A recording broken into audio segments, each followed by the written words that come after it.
Hola, ¿cómo están? Continuando con el tema de valoración de activos financieros, vamos a trabajar ahora el tema de valoración de acciones. Repasando, tenemos que un inversionista puede colocar su dinero como accionista en una empresa, como tenedor de bonos o aún a través de un banco haciendo los depósitos bancarios y el banco prestando el dinero a la empresa. Las inversiones financieras son las que hace este inversionista en una de estas modalidades. Recordemos que las inversiones reales son las que hace la empresa para obtener expansiones o inversiones en proyectos reales. También en operaciones, son inversiones reales. En activos reales significa que hay que hacer la inversión y todavía ponerle gestión al proyecto. Inversiones en activos financieros consiste en que los activos son títulos, valores, en donde solamente se hace la inversión y se espera el retorno. Vamos a trabajar sobre inversiones financieras y específicamente sobre acciones. Entonces tenemos nuestro tema acciones y valoración. Las acciones son títulos nominativos de carácter negociable. Nominativos quiere decir que tienen que tener un propietario nominado con un nombre. El nombre del propietario de la acción o de las acciones debe aparecer en el libro de accionistas de la empresa. No obstante ello, estas acciones se pueden enajenar, se pueden vender en cualquier momento. Cada acción representa una cuota parte de la propiedad de la empresa que emite el título. Y esa cuota parte nominalmente siempre se mantiene para que las acciones así en el mercado cambien de valor, cambien de precio, no den mayores ventajas a los que compren la acción más costosa. El número de acciones está dado por las emisiones que hace la empresa, pero el precio nominal de la acción es el valor de la primera emisión. En el mercado público de valores solo pueden ser negociadas las emitidas por sociedades anónimas. Si la empresa no es sociedad anónima, tendrá acciones, pero no pueden circular. La rentabilidad de la inversión está ligada a utilidades obtenidas por la empresa en los que invirtió a través del pago de dividendos y así la valoración del precio de la acción en bolsa. O sea, son dos elementos que hace que un accionista gane. El pago de dividendos, que es cada año se declaran los dividendos y se pagan 4 veces en el año, y el aumento del precio de la acción. Esas son las dos formas en que gana el accionista. Normalmente la segunda forma es mucho más impactante e importante que la primera. Hay acciones ordinarias, que son las normales, y acciones preferenciales, que tienen una serie de subdivisiones.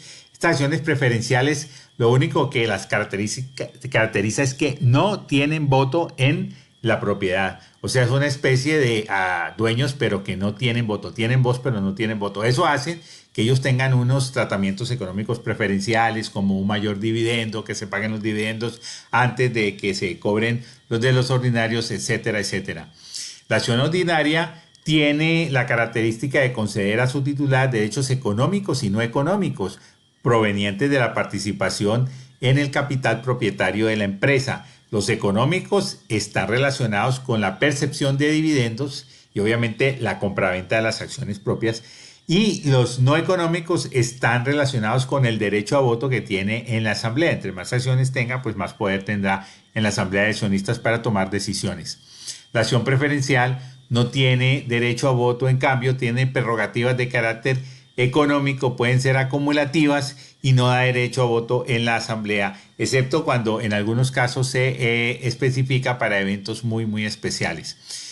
El derecho de suscripción es un derecho que se da a los accionistas antiguos en cada emisión de acciones, si así lo considera la asamblea, y es digamos, es una rebaja que le hace muy pequeña sobre el precio del mercado de la acción para motivar a que los accionistas antiguos prefieran invertir y que no vengan accionistas nuevos a diluir un poco el dominio de la empresa.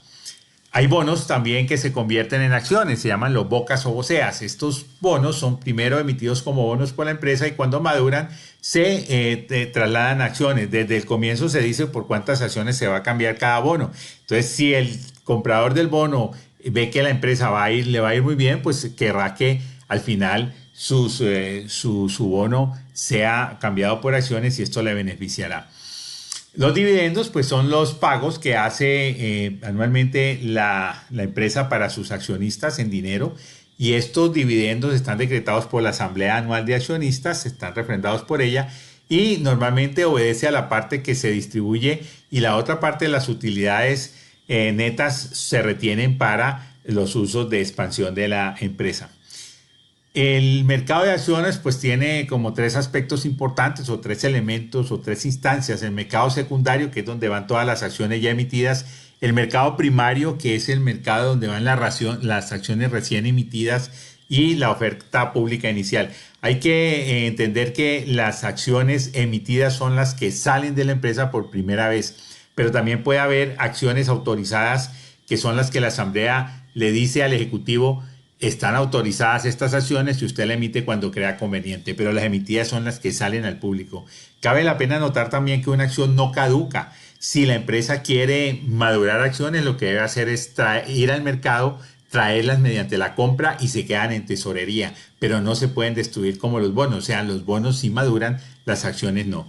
Y la oferta pública inicial, pues es una oferta pública de acciones, de venta de acciones, cuando la empresa realmente sale al mercado por primera vez. Uh, este pues es normalmente un evento bastante, digamos, estresante para las empresas, porque no saben si el mercado, que antes no las ha conocido, pues estará contento de comprar estas acciones o no. Pero tenemos ejemplos muy clásicos, como cuando salió Google al mercado de acciones y la acción subió ostensiblemente, y también cuando salió Facebook, en donde la acción bajó como un 30% en el primer día en que salió. Realmente es la forma de que una empresa hace efectivo su valor. O sea, los socios antiguos van a tomar dinero por el valor real que tiene la empresa. En cuanto a la valoración de acciones, pues tenemos fundamentalmente los modelos de Gordon. Los modelos de Gordon se basan en la perpetuidad de las acciones y lo que establecen son unos supuestos de crecimiento o no crecimiento uniforme de los dividendos. Claro, como las acciones tienen vocación de perpetuidad, entonces uno puede sumar tranquilamente todos los dividendos hasta el infinito, y eso le daría el precio actual de la acción. Si se considera que no va a tener crecimiento el dividendo, pues el precio de la acción es el valor presente de ellos, que sería el dividendo dividido entre KSU. KSU es la tasa de descuento de las acciones. Sería el mismo KSU que se había llamado así cuando trabajábamos con la tasa de descuento o lo que deben ganar los accionistas. Es exactamente igual. Lo que pasa es que en términos de acciones los libros lo llaman normalmente KSU. Si hay un crecimiento constante, pues tenemos la fórmula de crecimiento de perpetuo, o sea, un valor presente de una gradiente geométrico perpetuo, en el cual tenemos la primera cuota. Este es el dividendo del próximo año, no del año actual, del próximo año, dividido entre la tasa menos el crecimiento. Pero puede existir una expectativa de crecimientos extraordinarios mucho antes de que llegue al crecimiento ya normal y vegetativo, digamos, al crecimiento estacionario hacia el infinito. Y esos crecimientos extraordinarios se pueden dar por efectos de, por ejemplo, innovaciones importantes, lanzamientos importantes al mercado, que hacen que el mercado se desplome. Vemos en las vecindades del 2018-2019 cómo el valor de la empresa Amazon creció como en un 45% en el lapso de un año. Entonces son crecimientos extraordinarios que el público los detecta, dada el impulso que tiene la empresa y la expectativa de nuevos proyectos muy, digamos, factibles, pero innovadores. Esta fórmula, pues es la fórmula en donde se le da peso a los primeros crecimientos, al primer crecimiento, exactamente. Luego se computa el último o el primero de todos los dividendos futuros, y se le lleva a valor presente. Bien, esto es más fácil entenderlo cuando se hagan los correspondientes ejercicios. Aquí tenemos unos ejemplos de una acción que tiene un dividendo de 2,000 pesos por año hoy y tiene una tasa de descuento del 16%. Los accionistas deben estar ganando el 16% anual. Si no presentase crecimiento esa empresa, tendríamos que el precio de la acción hoy sería 12,500. Es la perpetuidad de una cuota fija.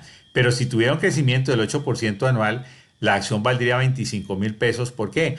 Porque tenemos la fórmula de gradiente geométrico perpetuo.